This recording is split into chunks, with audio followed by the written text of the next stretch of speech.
Cuervo Y Sobrinos didn't deliver this watch in a full working humidor, didn't they?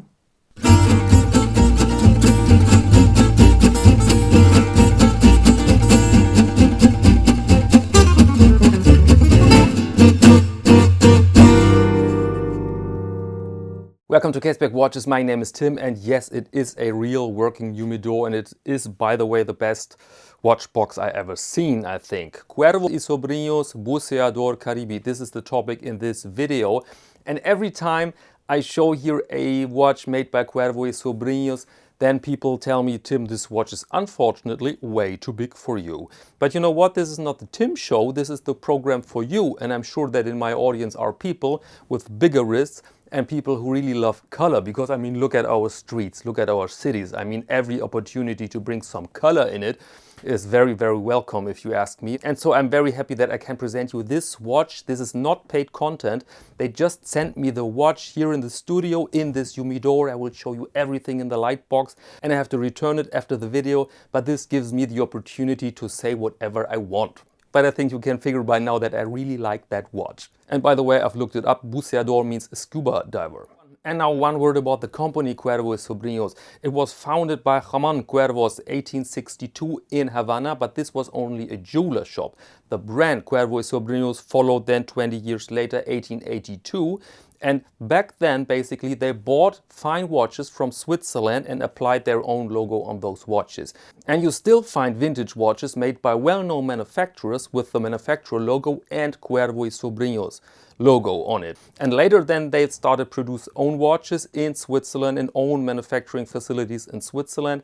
And now the brand is kind of famous in Latin America and the southern states of the United States for, let's say, rather flamboyant watches with very advanced and interesting case forms. And they have the reputation that they look on images kind of impressive but a little bit artificial, and live they look stunning. And if this is true, we're going to find out right now. Okay, here we are with this marvelous box. Here you see real wood, real burl wood, or root wood, I could say. And if you look closely, then it looks a bit like clouds here. Wonderful quality, wonderful quality. You could place this on a very fine table from the 18th century, and then you would say, oh, this is absolutely the same quality. Wow, really, really nice. And when you open it, then you see that it really is a humidor. Let me rearrange the camera so that you can see everything. There you are. Absolutely gorgeous. And the smell is amazing because inside you find cedar wood, and it gives this wonderful, wonderful smell. Let's go through those details here, what we see. Here you see actually the humidor. This is the thing which gives moisture into the box. You can drop a little bit of water on this, and on this of course as well. You can take it like this. There's a little magnet, and then you have here the hygrometer, which shows you if this is the correct environment for your fine cigars. And so everything works here. And if you want to use it actually for real cigars, then you would, of course, you can pull all this out, those leather products here, and then you have to treat the entire surface with distilled water. And most people place then a cup of water in the box, and they close the box for 1 or 2 days, and then you have a nice climater here for your cigars. And you can, of course, control this with a hygrometer. Now it's a little bit dry. You can see we're close to 60% water in the air. This is not enough. You want to reach this green region here. And you may see that all the details here are serious quality. This is not a gimmick. You see here massive metal, and as said, entirely made of wood. You can close it like the door of a Mercedes-Benz with this nice sound, and everything's super, super well made. So very nice. And here you have a watch box, and here you have extra straps, and here is our watch. And now we have something to explore here, because it's not the usual watch design we see here. But first let's go over the measurements of this watch here. We have a case diameter of 43, and the length overall is also 43, so square case. The height is 15.8, including the massive domed crystal here. We have a lug width of 22 millimeters, sapphire crystal, and the watch is waterproof up to 200 meters. And inside you find the Cuervo Y Sobrinos caliber 5104, And this is a modified Peugeot 224 with contemporary 28,800 beats, 28 joules, and 38 hours power reserve. And you see at first glance the speciality of this manufacturer, and these are cases. Very interesting and unusual cases. See this? Very, very interesting to look at. Very interesting and advanced Caseback with a scuba diver on it and some informations. We have two crowns and a pusher, and of course I will show you everything in a minute. We have a very, very nice. The watch came also with a rubber strap supposed to be worn underwater. So this is a sort of plated leather, and I'm not the biggest fan of it. I can show it to you, momento. This material here. It looks a bit like rubber, but it is leather treated in a certain way. I'm not sure how. And you know what? I'm not the biggest fan of this product, so let's put it aside. I don't want this. I want this nice surface here. Look at this, really, really sturdy, nice and rich quality. Very fond of that strap. Okay, what have we here on the dial now? We have massive hands, as you can see, massive numerals and the very prominent logo, the Cuervo Y Sobrinos logo. We have an inside bezel, which can be rotated. We have the date here on position 6. Very legible, well integrated in my eyes, but we all know that this is a bit, taste. Some people hate this position and other people love it.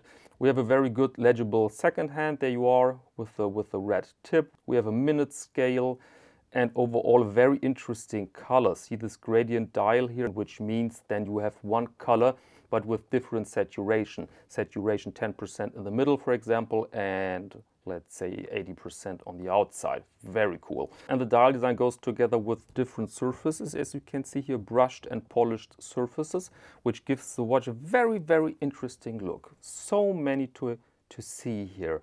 It's like an advanced building with many corners and many elements, many design schools. Okay, but now let's operate the watch.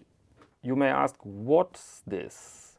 This is a release pusher and it releases this crown here. If you push this, then you can manipulate here the bezel. See this?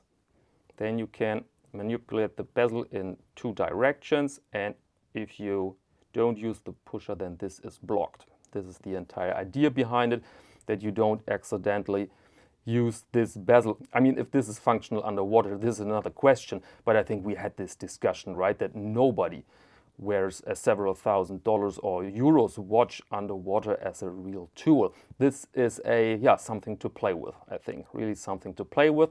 And this crown here is for the movement now. You have to unscrew it in the other direction because the movement sits like this in the watch. This is a bit confusing at the beginning, so let's unscrew it. And now it's pretty normal. If you ask me, you can manipulate the time with position 2. So this is very normal that way. There, the date is changing, and the date you can manipulate with position 1. Is this position 1? No, there's position 1. That way. There is the quick set, and that's it basically. Provides hand winding as well in, oh, this is position 1, excuse me. There you are, there's hand winding in this direction now. And in this direction you can also close the crown again. Need some force because this is here not a lightweight watch. Big components, and there you are. And now let's put it on the wrist. And here we are with the watch on my small wrist, 17 centimeters, bitten by a mosquito here, and yeah, there you are. And I mean, this looks pretty interesting if you ask me, pretty nice. I mean, imagine this on a gentleman, with a darker complexion, with a nice shirt, and this is on the beach, with nice sun, nice drink, nice señorita, and then the world is another, right? And so, yeah, very interesting. Very dominant clasp, nice leather strap. And so I'm very pleased, very happy to wear this watch here, and I will not buy it, but I mean, wow, look at this. I'm really happy with that. Really happy with that. I would never wear such a watch in the winter or autumn, but in the summer, outside with the sun plays on it, just nice, just nice. Okay, before I change my mind, let's go back now. Okay, availability and price. Availability is very easy, it's not limited, you can buy it like that. Price is a bit stiff, 2,770 euros or 3,260 US dollars.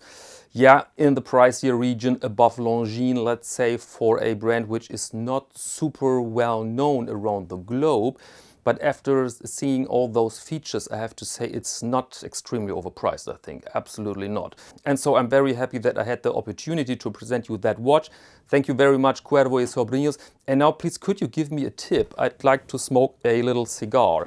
We have some small shops here on the street for cigarettes and stuff, but they have only moods made by, I think, Dunhill, and they're pretty lame. And so I'd really like to have a recommendation by a aficionado of cigars. I want it small, that size. I want it rather light, and I want you to convince La Madame that is appropriate to smoke a cigar at the balcony. At the balcony, I don't want to do it here in the studio. And so this would be very helpful if you can help me out here with some advice. And as always, if you like to have some sneak previews, some updates, then please follow me on Instagram. It's Caseback_Tim. And now let me thank you very much for your attention, and until next time.